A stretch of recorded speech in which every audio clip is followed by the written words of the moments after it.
Jangan kaget ya kalau di Indonesia akan ada hujan salju. Sekali lagi, jangan kaget kalau Katulistiwa akan bersalju. Memang Sontoloyo ini nyeleneh informasinya. Banyak yang bilang ngawur atau ngayal. Namun kalau bicara ada fakta dan data yang berbeda sumbernya dari berita-berita mainstream, Anda harus mulai berpikir. Penyiaran berita mainstream hampir semuanya dikendalikan globalis dan negara dikuasa yang punya agenda propaganda. Maka informasi yang diberikan Bosman jadi terlihat aneh dan ngawur karena memang berbeda sumbernya dengan berita mainstream. Kembali ke climate war atau perang cuaca. Bukan saja perubahan cuaca ya, altered weather. Perang cuaca akan membuat arus angin dunia berubah. Bukan sekedar climate change atau perubahan iklim karena kebodohan dan kecuekan manusia rendah kepedulian alamnya saja yang membuat dunia semakin panas. Bukan, ini lebih kejam lagi. Jauh lebih kejam dari perbuatan Rangga meninggalkan cinta tanpa pesan. Namun ini adalah perbuatan manusia-manusia egois, pemimpin egois, negara besar egois, dan globalis cabal egois, yaitu para Thanos yang ingin menjadi penguasa, turun tangan dengan sengaja memasang alat menggeser angin, cuaca, terganggu keseimbangan alam secara global. Inilah yang kita wanti-wanti, apa yang akan terjadi setelah pandemi virus berkepanjangan, manusia ditimpa masalah lagi dengan cuaca yang kacau hingga tumbuhan tropis bisa mati, makanan bisa langka. Food war terjadi setelah climate war. Kali ini efeknya lebih mematikan dari pandemi COVID. Center ekuator bergeser, tengah bumi bergeser terhadap matahari. Dunia koplak sampai manusia sadar bahwa kita punya common enemy atau musuh bersama, yaitu alam yang tidak dipelihara. Seperti tubuh manusia tidak dipelihara di usia senja, berbagai penyakit dideritanya. Ternyata sahabat, ada fakta lain kalau kita ingin membalik semua keadaan tersebut. Banyak buktinya. Misalnya, ada seseorang di usia 65 tahun baru mulai hidup sehat. Di usia 80 tahun usia biologisnya, tetapi body age-nya seperti orang berumur 30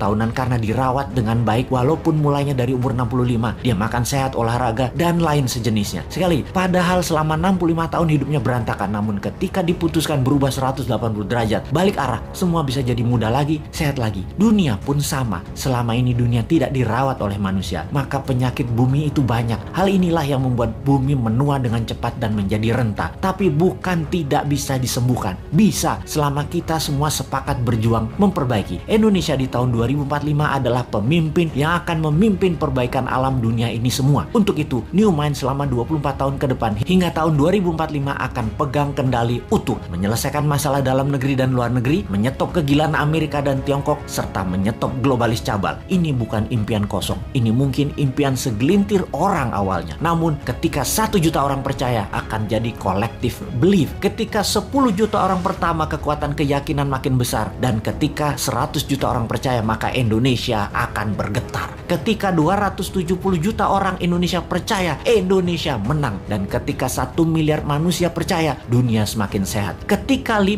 miliar manusia sepakat, maka dunia damai selamanya. Saat ini silahkan kalian percaya dengan pejabat yang mendukung penyedot nikel dari tanah air tercinta ini hingga 3 tahun ke depan supaya musnah cadangan nikelnya. Silahkan dukung. Tapi kalau mau Indonesia baru, dunia baru, siapkan konsep bernegara yang membuat Indonesia akan menjadi negara superpower. Ubah pola pikir lama dan semua pejabat incumbent termasuk yang mencalonkan di tahun 2024 yang dari incumbent. Mereka semua pikirannya lama. New Mind, siap.